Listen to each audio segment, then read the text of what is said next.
Hello friends, मेरा नाम राजेंद्र प्रसाद मिश्रा है और मैं उड़ीसा का रहने वाला हूँ।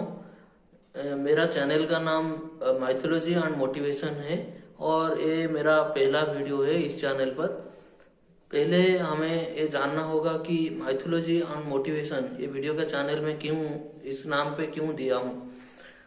माइथोलॉजी का अर्थ यही होता है कि हमारे जो शास्त्र के ज्ञान होते हैं, हमारे जो ग्रंथ के ज्ञान होते हैं, हमारे जो पुराणों के ज्ञान होते हैं, वो सब ज्ञान को जानने को माइथोलॉजी बताया जाता है। और मोटिवेशन का अर्थ होता है प्रेरणा। मतलब उन सब ज्ञान से हम क्या प्रेरणा पा सकते हैं, उन सब ज्ञान को हम अपने डेली लाइफ में कैसे इम्प्लीमेंट कर सकते हैं, अपने जीवन को किस तरह सुधार सकते हैं। उसी के आधार पर मेरा ये चैनल बेस्ड है। मतलब इस चैनल में मैं आप सबको वो हमारे जितने भी ग्रंथ हैं, जितने भी पुराण से है, जितने प्रकार उपनिषद है, जितने प्रकार और जितने भी प्रकार मुनि ऋषियों के जितने भी प्रकार के जो स्टोरीज है, उन सभी के ऊपर अवगत कराऊंगा और जितना भी मेरा ज्ञान है मैं आप सबके साथ शेयर करूंगा। तो ये चैनल मैं इसलिए बना रहा हूँ क्योंकि मैं आजकल देख रहा हूँ कि आजकल के यंगस्टर जो है ना, वो यंगस्टर क्या कर रहे हैं कि अपने लाइफस्टाइल को इस तरह बिगाड़ रहे हैं। मतलब शास्त्रों के ज्ञान के बारे में चर्चा करने के लिए और शास्त्रों के ज्ञान के बारे में बात करने के लिए किसी के पास टाइम ही नहीं है। आजकल के जनरेशन व्यस्त रहते हैं फिल्मों के बारे में बात करने के लिए, गेमिंग के बारे में बात करने के लिए, और किसी के डेली लाइफ के बारे में बात करने के लिए। मतलब दूसरों को चर्चा करने में हमें टाइम स्पेंड करने में बड़ा अच्छा लगता है। मतलब हमारे हमारे जो अमूल्य रत्न है, हमारे जो ज्ञान, जो हमारे ऋषि मुनिया जो हमें ज्ञान दे के गए हैं, वो ज्ञान समेट के रखा हुआ है हमने, लेकिन वो ज्ञान को हम प्राप्त करना नहीं चाहते हैं। ये बहुत ही दुख की बात है कि हम वो सब ज्ञान हमारे पास में होते हुए भी, हम सब जानते हुए भी वो दुर्मूल्य ज्ञान को हम प्राप्त करना नहीं चाहते हैं। तो ये मेरा अनुरोध है आप सबको, आप मेरे साथ जुड़े रहिए और मेरे इस चैनल को सब्सक्राइब कीजिए। इससे आपको हमारे शास्त्र के भी जितने शास्त्र और पुराणों के ऊपर जितने भी छोटे बड़े स्टोरीज हैं और उनके ऊपर जितने भी ऑन टोल्ड स्टोरीज है जो कि बहुत कोई लोग नहीं जानते हैं, वो सब बारे में मैं चर्चा करूंगा, आप सबको बताऊंगा और आप सब इससे बहुत कुछ सीख सकते हैं। तो थोड़ा शास्त्रों के बारे में चर्चा कर लेते हैं। मतलब हमारे जो ग्रंथ हैं उनमें से 13 हैं उपनिषद हैं, 18 प्रकार के हमारे पुराण हैं और हमारे वेद जो हैं वो 4 प्रकार के होते हैं। और उसके बाद श्रीमद् भागवतम है और श्रीमद् भगवत गीता है और इससे भी और बहुत कुछ है जो कि हमारे हिस्ट्री में और हमारे ग्रंथों में बताया गया है। ऐसे बहुत कुछ है जिसको हम अपने डेली लाइफ में इम्प्लीमेंट कर सकते हैं। देखिए फ्रेंड्स, ये सब के बारे में आजकल ज्यादा कोई लोग चर्चा नहीं करते हैं। क्यों चर्चा नहीं करते हैं? मतलब लोग आजकल अपने साइंस को लेके, टेक्नोलॉजी को लेके इतना ज्यादा व्यस्त रह रहे हैं अपने डेली लाइफ में, इतना ज्यादा हर कोई मनी के पीछे, पैसों के पीछे भाग रहा है। कोई ये चिंता नहीं करे अपने ये जो मनुष्य का शरीर हमने पाया है, इस शरीर को हम कैसे ईश्वर के मार्ग में लगा सकते हैं, ईश्वर प्राप्ति के मार्ग में लगा सकते हैं। हम कैसे अपने जीवन को दूसरों से भिन्न बना सकते हैं, वो सब कोई नहीं सोचता। आप ऐसे सोच के देखिए, भगवान ने मतलब हमारे ईश्वर ने जो सृष्टि बनाई है, इस सृष्टि में 84 लाख प्रकार के जीव हैं। 84 लाख प्रकार की योनियों में से 84 लाख प्रकार के जीव हैं। 84 लाख प्रकार के जीव में 9 लाख प्रकार के जलचर प्राणी हैं, 10 लाख प्रकार के चिड़िया अतर बर्ड्स हैं, 20 लाख प्रकार के पेड़ पौधे हैं और 11 लाख के हमारे कीड़े मकोड़े हैं और 30 लाख प्रकार के पशु और 4 लाख प्रकार के मनुष्य हैं। जो सबसे कम है वही मनुष्य है और जो सबसे ज्यादा है वो सब पशु है। पशुओं के भीतर कोई भी प्रकार का चेतना नहीं है, कोई भी प्रकार का ज्ञान नहीं है, वो ईश्वर प्राप्ति अपने जीवन को नहीं लगा सकते हैं। वो केवल खाना खाते हैं, सोते हैं, संभोग करते हैं, सेक्स करते हैं और ऐसे ही अपने जीवन को लगाते हैं। मतलब उसी जीवन में हम ईश्वर प्राप्ति नहीं कर सकते। लेकिन मनुष्य के जीवन में मनुष्य को चेतना शक्ति मिले है, ज्ञान की शक्ति मिले है, मनुष्य बहुत कुछ सीख सकता है, बहुत कुछ जान सकता है, बहुत कुछ याद रख सकता है। इसीलिए मनुष्य जीवन बहुत श्रेष्ठ है और इसी जीवन में ही आपको ईश्वर प्राप्ति कर सकते हैं, आप ईश्वर प्राप्ति कर सकते हैं।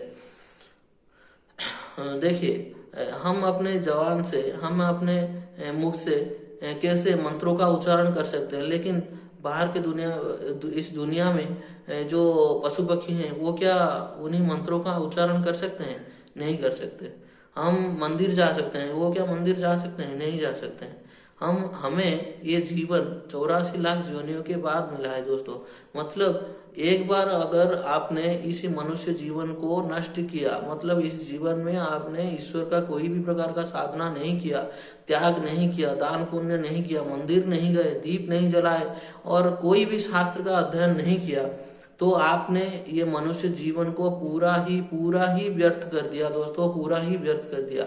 मतलब इस जीवन का आपके लिए कोई भी अर्थ नहीं रहा। इस जीवन को प्राप्त करने के बाद जब आपकी मृत्यु होगी, जब आप ईश्वर के पास जाएंगे, तब आपको ईश्वर पूछेंगे। मतलब आप सोचिए वो बात कितने दुखदायक होगा जब आपको पूछा जाएगा कि आपको इतना मूल्यवान जीवन दिया गया जिसका मूल्य कई रत्नों से, कई स्वर्ण से, कई भंडारों से भी ज्यादा अधिक है, क्योंकि उसी जीवन में ही आप ईश्वर को प्राप्त कर सकते हैं दोस्तों, वैकुंठ लाभ कर सकते हैं दोस्तों। तो उस जीवन को आपने क्यों सही तरीके से इस्तेमाल नहीं किया? और ईश्वर ने हमें क्या कुछ नहीं दिया है? सभी प्रकार का ज्ञान दिया है, सभी प्रकार का ग्रंथ, उपनिषद, वेद, शास्त्र, पुराण, सभी प्रकार का हमारे पास ही है। हमें किसी को अभी रचना करना जरूरत नहीं है, हमें सब कुछ दिया गया है। बस हमें उसे पढ़ना है, उसे अध्ययन करना है, उससे कुछ सीखना है और अपने डेली बेसिस लाइफ में उसको इम्प्लीमेंट करना है। और उसी बात को लेकर एक बात कही गई है, ईश्वर को प्राप्ति करने अगर है तो आपको साधु संत यही बात बोलते हैं कि अगर आपको ईश्वर को प्राप्ति करना है, कलयुग के बारे में ये बताया गया है, तो ईश्वर को कुछ मतलब देना, हम ईश्वर को कुछ दे नहीं सकते, क्योंकि सभी चीज हमें ईश्वर से ही मिला है। हम जो फूल फल जो भी प्रकार के चीज ईश्वर को देते हैं वो हमने पैदा नहीं किया है, हमने कहाँ से लाया नहीं है, वो सब सृष्टि में है ही। और हम अपने आराध्य को उसी से पूजा करते हैं, क्योंकि वो हमारे जो पुरातन युग में जो मुनि ऋषि थे उनके पूजा आचरण और विधियों से हमें जो प्राप्त हुआ है। लेकिन वो सब विधियों के बाद भी एक चीज बहुत इम्पोर्टेंट है, मतलब ईश्वर को एक चीज आपका वो बहुत जरूरत है। ईश्वर उससे बहुत खुश होता है, वो भाव होता है समर्पण भाव। तो आप कितने अपने जीवन को ईश्वर के प्रति किस तरह समर्पित कर सकते हैं, वही इम्पोर्टेंट होता है। आप कितनी बार कलयुग में आप कितने, ये सबसे इम्पोर्टेंट है कि आप कितनी बार ईश्वर का नाम लिए हैं। और सभी युग में लोग तपस्या करते थे, यज्ञ करते थे और कोई विभिन्न प्रकार ग्रंथ आदि का रचना करते थे। लेकिन इस युग में ना तो हम यज्ञ करते हैं, ना ही ईश्वर का किसी भी प्रकार का ध्यान करते हैं, कुछ भी नहीं करते। तो हमें सिर्फ इतना तो करना होगा कि ईश्वर का नाम अपने जबान में ले सके। और सबसे महत्वपूर्ण बात यही है दोस्तों, कलयुग में हरिनाम ही सबसे इम्पोर्टेंट है। हरिनाम का मतलब यही है, मैं जैसे बोल रहा हूँ आप सब बोलिए, वही हरिनाम ही कलयुग में श्रेष्ठ है। और वो ही आपको इस कलयुग के जो घोर अनाचार है, जो भी कलयुग का जितना दुर्भाग्यपूर्ण बात है और आपके जीवन में जितना कष्ट है, वो सब उसी मंत्रों से ही आप सुख का प्राप्ति कर सकते हैं। ये कोई छोटी बात नहीं है, इसको आप ध्यान में लाइए। आपको गहन चिंता करनी होगी और शास्त्रों के अध्ययन के करने के बाद आपके मन में ये विचार उत्पन्न होंगे कि हम उसी मंत्र का जप करें और इस कली का जो है प्रभाव उससे कैसे मुक्त रहे और अपने जीवन को ईश्वर के माध्यम, ईश्वर के पास को गति दे। मतलब ईश्वर के पास कैसे अपने जीवन को समर्पित करें। तो वो मंत्र मैं एक बार आपको सुनाना चाहूंगा। वो मंत्र है हरिनाम मंत्र। हरे कृष्ण कृष्ण कृष्ण हरे हरे, हरे राम राम राम हरे हरे। यही मंत्र, ये 16 शब्दों का मंत्र है और 32 अक्षरों का मंत्र है। यही मंत्र ही कलयुग का सार है और इसी मंत्र के माध्यम से ही आप ईश्वर की प्राप्ति कर सकते हैं। फिर से दोहरा रहा हूँ, हरे कृष्ण कृष्ण कृष्ण हरे हरे, हरे राम राम राम हरे हरे। तो दोस्तों, ये आज का मेरा पहला वीडियो था और इसी टॉपिक में मैं आपको दूसरा सब वीडियो भी लाके दूंगा और आप सबको कई स्टोरीज, कई अनटोल्ड स्टोरीज जो कि आज के लोग नहीं जानते हैं, वो सब भी लाके दूंगा। तो आप मेरे साथ बने रहिए, मेरे चैनल को लाइक सब्सक्राइब कर दीजिए और मेरे साथ बन रहे हैं दोस्तों।